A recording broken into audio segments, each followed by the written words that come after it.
Hello,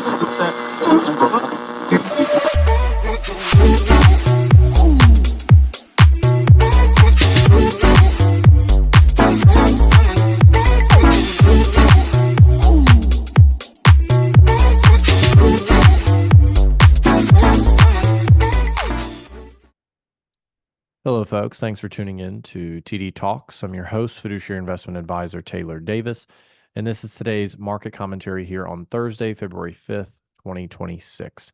Today, we're seeing markets digest a mix of forces all at once, including corrections in commodities, crypto markets, and continued reactions to corporate earnings reports. Let's start with commodities and crypto, because that's where some of the sharpest moves have occurred.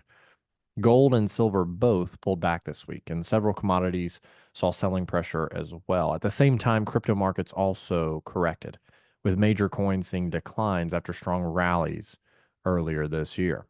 The common thread here is leverage.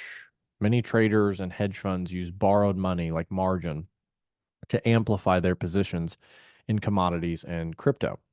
When prices rise, leverage magnifies gains. But when prices start to fall, leverage works in reverse. Investors using borrowed funds are often forced to sell to meet margin requirements or reduce risk.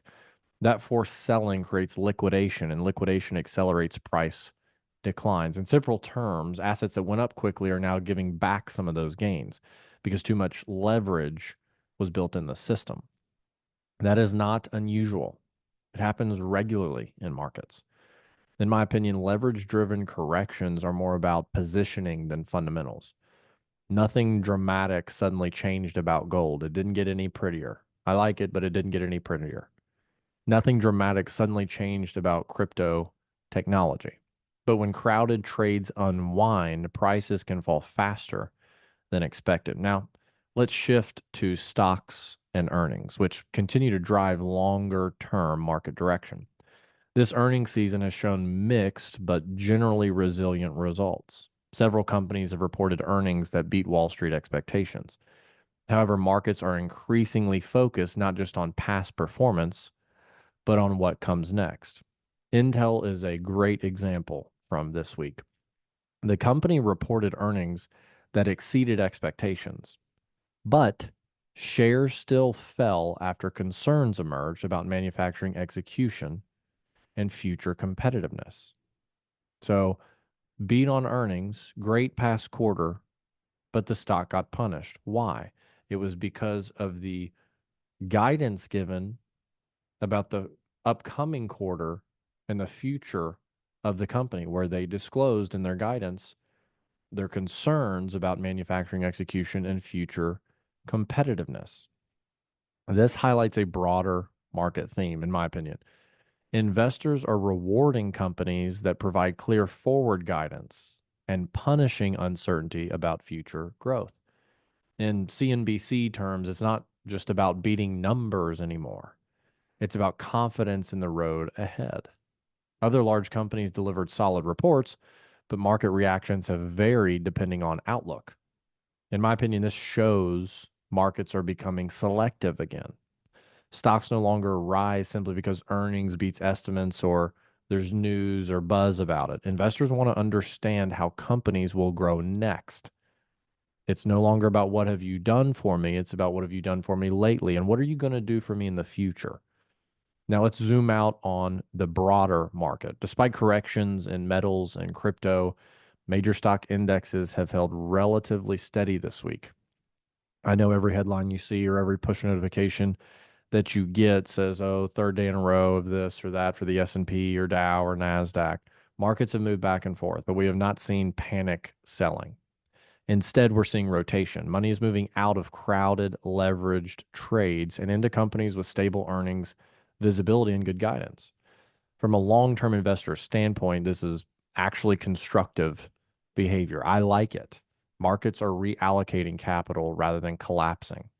Here's the everyday way to understand it. If you invest in multiple areas, one area cooling off is normal. Another area often picks up. But if all your money sits in one hot trade, these corrections can feel painful. It's going to take a lot of patience to ride that out. So, in my opinion, this week reinforces the value of diversification. Commodities, crypto, stocks don't move together forever.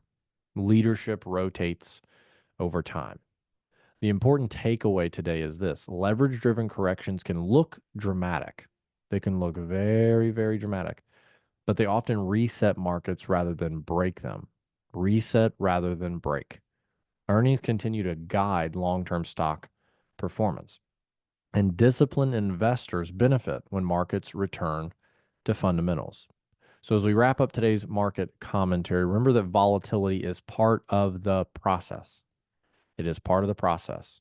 It doesn't grow in a straight line. Short term swings happen. Long term discipline wins. In my opinion, staying diversified and patient remains the smartest path forward. That's what I'm doing. That's what I'm doing for myself and my family. That's today's TD Talks market commentary. Thanks for tuning in. You can subscribe on YouTube, Spotify, and Apple Podcasts. The views and opinions voiced in this podcast are solely the views and opinions of Taylor Davis and do not reflect the views or opinions of any other entity or organization.